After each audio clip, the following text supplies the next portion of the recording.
Welcome back. Do you want a cup of tea? How can you be so much like Risley, always drinking tea? Huh. Actually, now that you mention it, I just remembered something now. While I was sedated, I could still barely hear two people talking next to me.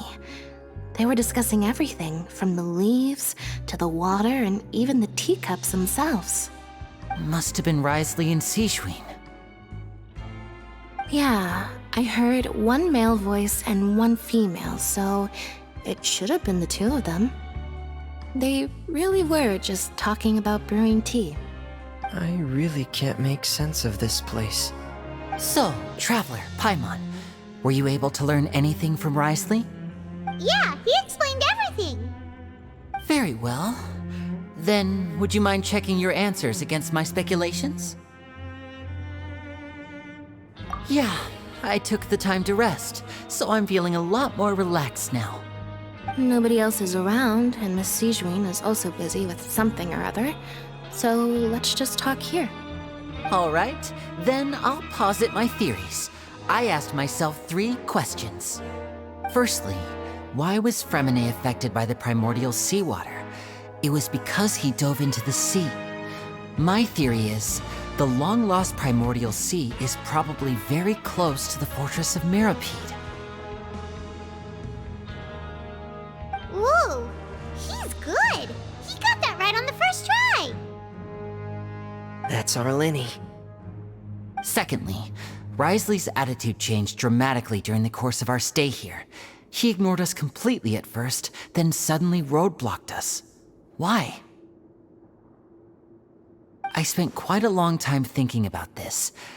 If he has been monitoring the Fatui since the very beginning, he probably ignored us at first because he was hoping we could find Master Child for him. What's more, the Fortress of Meropide is not part of Fontaine's court system, nor does it report to Udex Nervulet. Risley is basically the king of a no-man's land. As long as the fortress doesn't do anything about Master Child's disappearance, Father can use it to pressure the Fontaine authorities. And while the 2 factions are pitted against each other, Risley will be free to move between the parties of interest. If I had to guess, he probably has something that he's working on himself. It's likely related to the secret of the infirmary, but I just can't think of what it could be. You're super smart. Thanks so much. Then finally, there's the last question. If Risley does have a plan, what could it be? All I know for now is that his plan probably has something to do with the changing nature of the seawater. He's even gotten Cloran to help him out. That can't be the full extent of what he's doing. There's probably a secret passageway behind the block in the infirmary, and there's something big in the fortress that most people here never get to see. He has a bargaining chip, and it could be important enough for Father to deal with him directly. I don't have enough information, so I have no idea what his chip might be. But let me guess. You have the last piece of the puzzle.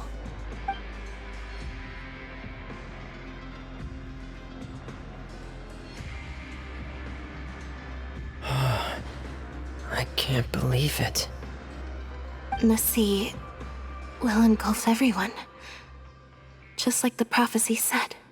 Could Risley have wanted to meet Father to figure out a way to deal with this crisis?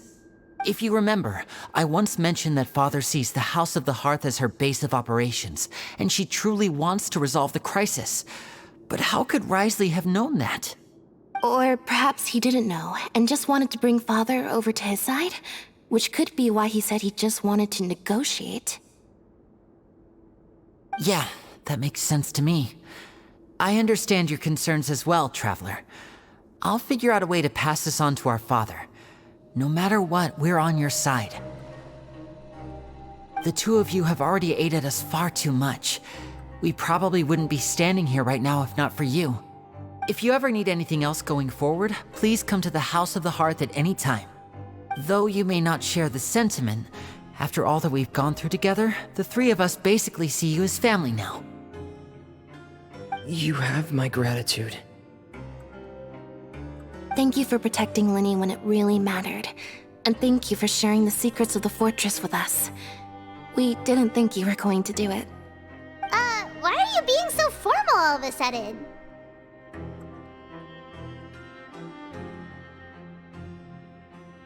Given your strength, you might not need our help at all.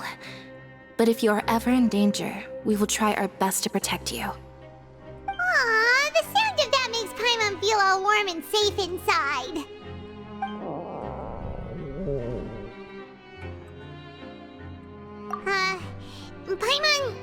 Paimon's hungry. Oh, you've done so much already. Go get some food. Alright, then we'll catch you guys another time.